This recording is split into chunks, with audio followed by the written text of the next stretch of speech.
Live news, खबर तो पक्की है। आधारित गणना हो रही थी और यह गणना राज्य सरकार करा रही थी।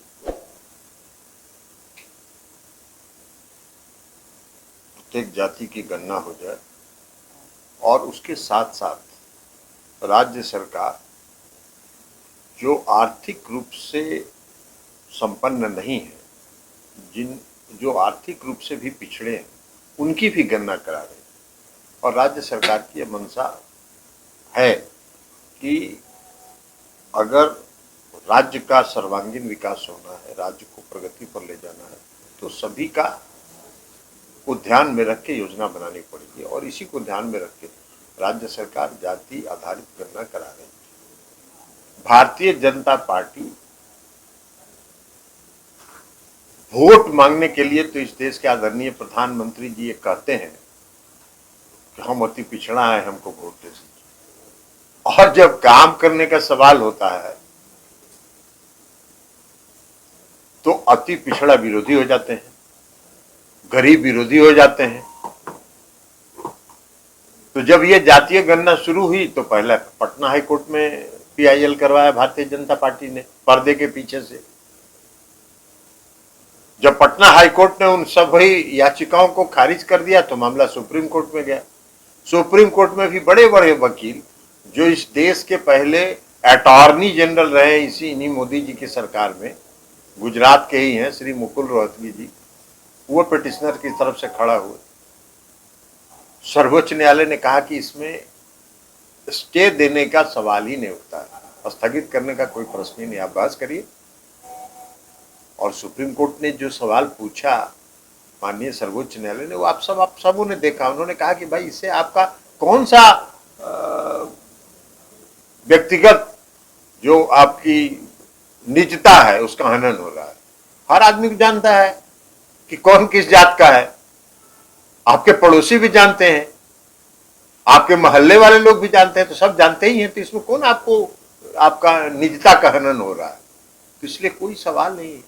लेकिन खैर ये सब हुआ, सुप्रीम कोर्ट ने कहा कोई स्टे देने का सवाल। आज तो पर्दा के पीछे से जो भारतीय जनता पार्टी खेल कर रही थी वो पर्दा के सामने आ गया, आना पड़ा, उनको मजबूर हो गए। आज सॉलिसिटर जनरल जब सुप्रीम कोर्ट में हाजिर हो गए और सॉलिसिटर जनरल ने कहा कि हमको भी इसमें कुछ कहना है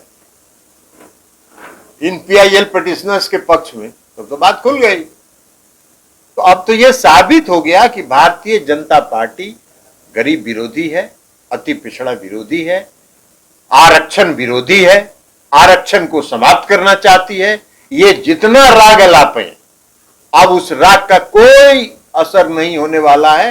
अब पूर्णतः प्रमाणित हो गया कि भारतीय जनता पार्टी इस देश में अति पिछड़ा विरोधी है, गरीब विरोधी है और आरक्षण विरोधी है। ये भारतीय जनता पार्टी पर्दे के पीछे से आरक्षण को समाप्त कराने के लिए हाईकोर्ट में आदेश, और फिर जब उसी हाईकोर्ट से आदेश हो गया और हम लोगों ने कहा और माननीय मुख्यमंत्री जी ने कहा कि बिना अति पिछड़ों को आरक्षण के नगर निकाय का चुनाव नहीं होगा, और हुआ, अति पिछड़ों के आरक्षण के साथ नगर निकाय का चुनाव हुआ। उसी तरह जातीय गणना पर हो रहा था।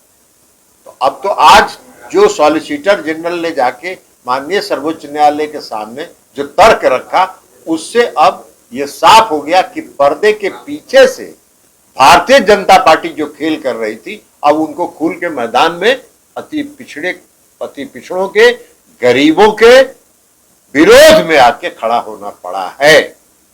और वो इनके विरोधी हैं, इस समाज के विरोधी। बीजेपी तो प्रत्येक नरेंद्र मोदी अति पिछड़ा का बेटा है, तो न बीजेपी, तो यही तो बात हम कह रहे हैं, वोट लेने के टाइम में अति पिछड़ा बन जा रहे हैं, और जब हक देने का सवाल आ रहा है तो अति पिछड़ा विरोधी हो जा रहे हैं।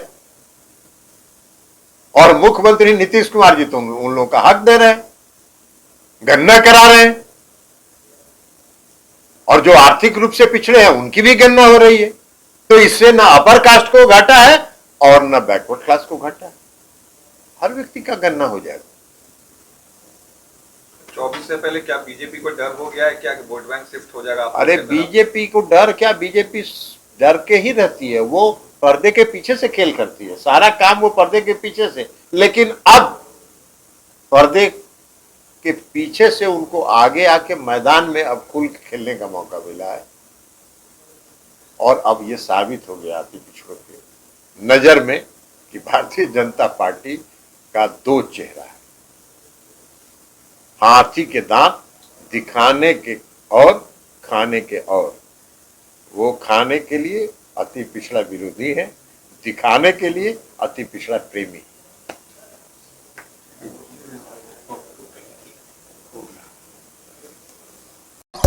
लाइव न्यूज, खबर तो पक्की है।